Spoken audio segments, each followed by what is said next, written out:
Oh, hi. So we're going to do episode 2 of the guest house makeover. I have to start getting things cleaned up. And Lucas is having his first sleepover, which is horrifying. So I found these vintage glasses on the top thing. I'm like, I'm gonna have wine and do some cleaning. So that's where we're at. I was gonna start by breaking down all the boxes back here, but these drawers right here have a ton of junk in them. So I'm going to be using those boxes to clean out the drawers and then move along from there.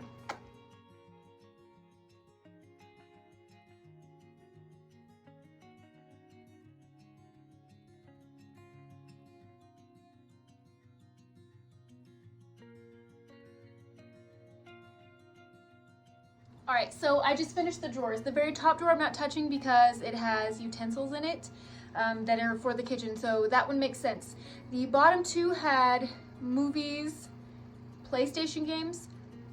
My parents don't have a PlayStation, so also a lot of workout videos I think like a lot of our parents have and a lot of us have that we never use because they were pretty old also. Good old P90X was in there. This guest house has like weird sneaky treasures in it, and by treasures I mean to someone it's gonna be a treasure, not to me. Has creepy cat like hanger. I know a lot of people like these little hangers. This I actually think is bizarrely cute. It is a strange carved wood.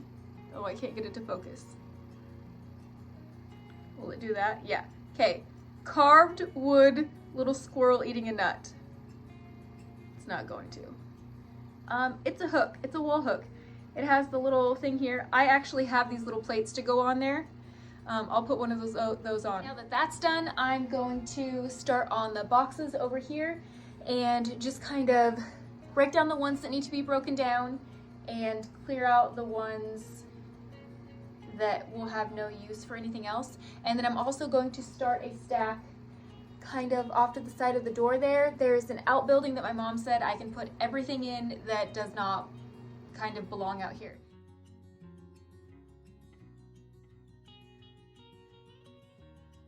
Oh, I want to say a big thank you to Martha who ordered this little prize up here. So I got that packaged up for you, and that will be going out Monday because it is Saturday evening. It's closed Sunday. Monday it is. So thank you so much for shopping on my website. I think you guys are so incredible. Thank you for following along on this little thing that we're doing.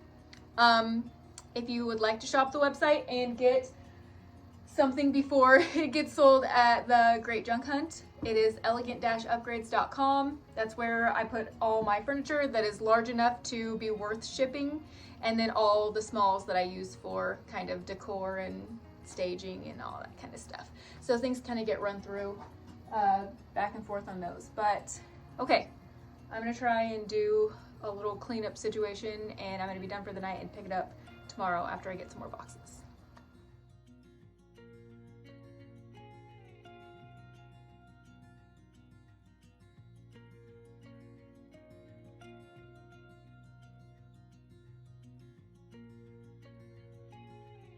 So we're gonna do something really fun to the kitchen. Now I'm gonna do a furniture treatment on it. And hopefully I say fun, but who knows how it'll end up. Let's hope good. So anyways, I'm going to start off with some liquid sandpaper for cleaning. I like liquid sandpaper because it's easy, 1. 2, it's a deglosser or degreaser, which you really want to do if you're doing something, say like kitchen cabinets. Now, I'm lucky in that this kitchen wasn't ever really used. It's a part of the guest house, so it was probably occasionally used, but it doesn't have a ton of buildup that like a typical kitchen would get. So I say that, but I mean, we'll watch, and I'll probably get a ton of stuff picking up on the rags, which would be devastating. But I think we're gonna be good. The cabinets look pretty clean, especially above like the stove and everywhere. They don't look too bad, so I'm hoping for the best. I will do that, degloss, degrease, but then I'm still also going to be doing a scuff sand on it just because, again, it's a kitchenette and I want to make sure that it can withstand some wear and tear. So I'm going to do all the furniture things. I am specifically going to seal this in the spa urethane, which you guys know I don't always love for my furniture. I'll use it, but it's not I think it's great for certain applications. This is one of those applications because it's a very tough top coat and it withstands liquid very well. So I think this is a great application for that. So anyways, I'm gonna get to cleaning.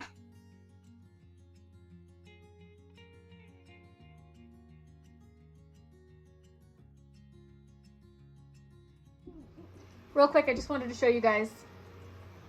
I just did all of those drawers and that's all the more dirt that was on them. So I think I was right and that it's not going to be that bad.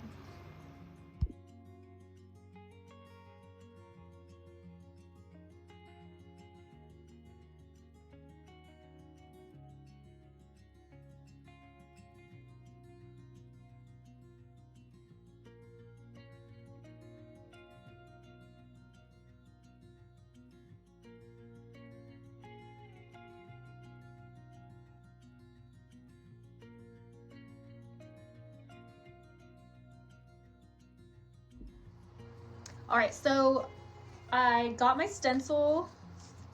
I just ordered one off of Amazon. I will link it below if you happen to enjoy this. Again, this is a good furniture technique that you guys have seen me do a ton. I felt like this was not too crazy, and I think it'll look good subtle. So this is what we're doing. That is a 16 by 16. I feel like it's plenty big enough to do the cabinets fairly quickly. I'll still have to work in sections. So I'm leaving the cabinets up right now because it's going to be easier to do all of them. They're kind of in their own place for them to dry. If you want to take them down, if you have something that's a little thinner, this is my texture medium that I'm using. You can see it hangs onto the spatula pretty good, and that's a thick blob. So I'm not worried about it falling off the cabinets once I get it on. But you can't lay the stencil over another area. So instead of having all these cabinet doors out, trying to find space to lay all of them out so that everything's flat, I'm leaving them all up to do the texture, and that way they can be drying and everything overnight. And I don't have to worry about finding space for them because they already have a place, and it's kind of awesome like that. And then I might do one round tonight because it's in the evening, depending on how fast this stuff dries, and then go back tomorrow. But you basically just kind of check with your medium and see how it's going. If it's dry enough to be able to move the stencil into a different spot so that it doesn't mess up, great. If it's not, that's okay too. You do want to make sure that you rinse your stencil off rather frequently when you're doing large things like this. This one shouldn't be too bad. There's not a lot of really small holes in it. So that's a bonus. If you get a stencil with a lot of smaller things, it can start building up and then you won't get the same impression everywhere, which sometimes is a good thing, but it just kind of depends on your overall look and feel. So I'm gonna get started and we'll see how this goes. All right, so I'm gonna get started with the drawer tops because the stencil is going to hang down over this. So we'll get these done first and then work our way down. Essentially what's going to happen is this will get done and then I'll be able to do the top section here, and then the bottom section will have to wait until this dries, obviously, but just in case I didn't explain that well enough last time. And then I'll work around all the cabinets. So on these, it's perfect because the stencil is more than wide enough to handle the whole thing, and I don't have to worry about getting edges or anything because I can go through and just wipe anything that comes off around the edge off. But you do want to consider placement in that if you're going to make all the cabinets the same, you're going to have to put it on the same exact on every single one. I kind of like a more random look, so I'm going to want to make sure they don't all look almost the same and I don't kind of mess up that way. So they all have to be exactly right or way different. You know what I mean? You don't want the pattern to be close but not close enough. So I kind of want this to be every which way because we have this one big flower here and all the other ones are small. So I want to make sure when I'm doing this that the big flower isn't always in the exact same spot on every door. I hope that makes sense.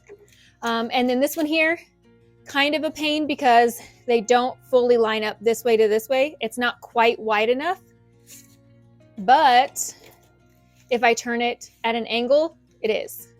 So these ones can be done at an angle and it will be perfect. All right, let's get to it.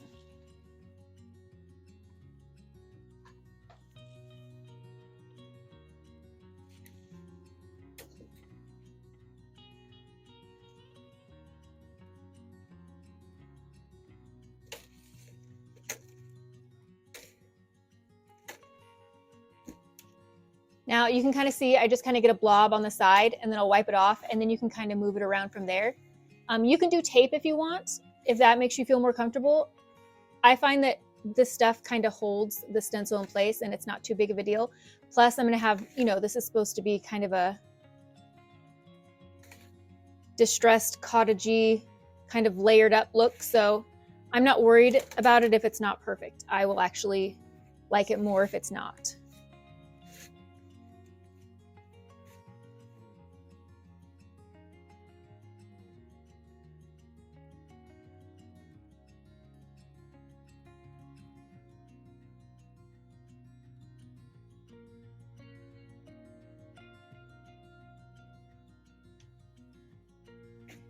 So there's some extra bits around the edges. You can wipe some of it back now if you want. Sometimes you'll get lucky and it won't do anything crazy. Sometimes it will smear your pattern, so you might want to wait till it dries just a smidge. And then you'll be able to get it off without messing up any of your pattern.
This is the back side of the stencil, which had a little buildup on it, so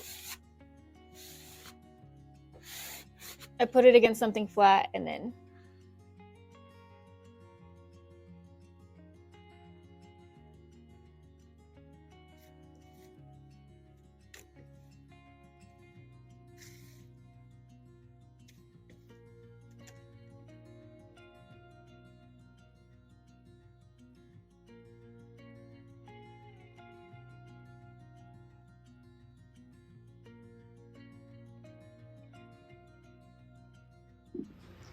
all right, so all this is dry. I've mixed up my new batch and we're just going to line up the stencil to the previous pattern. That was a close one. Get it all out. So these actually aren't hard because it's just one extra section that I have to do.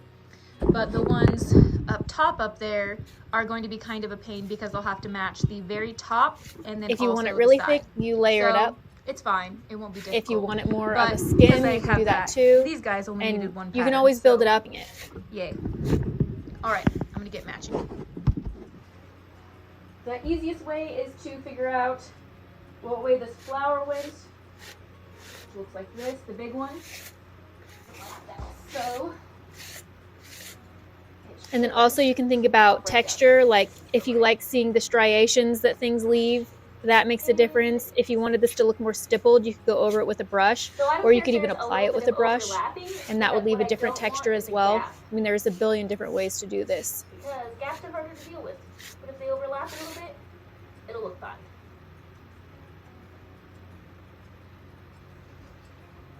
just getting off the really big blobs.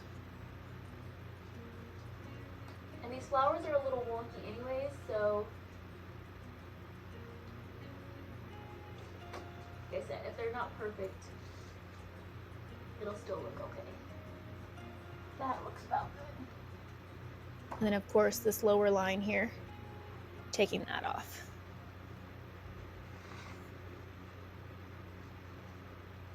As you can see, I'm not worried about being messy. It's fine. Awesome. Don't do what I just did. All right, we're gonna time lapse through the rest of this. I'm actually gonna let that dry before I try and mess with it because I know I'm gonna screw it up. So annoying, but that's what we're doing. Moving on.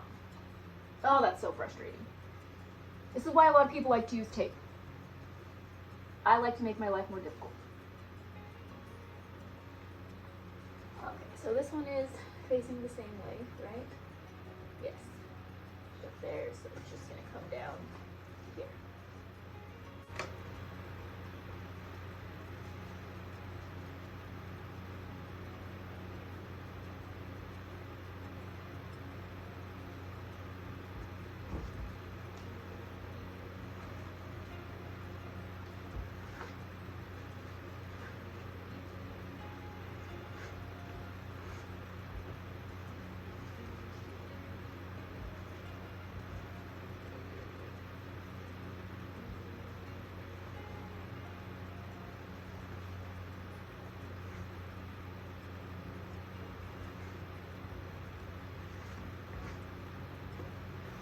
All right, I'm gonna speed through the rest of this.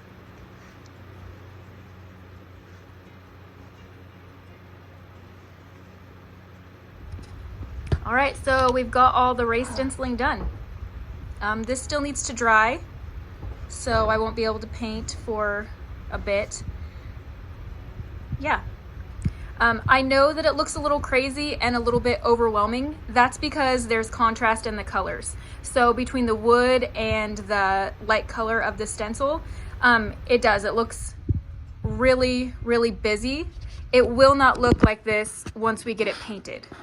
So keep that in mind. So this is a great thing to do. There's some pieces, if you're doing furniture, where this looks actually really cool, and you can just seal it in like this, or you can add paint to the compound that you're using, and it will be a color over the wood, and then you can clear coat over it. That's fine too.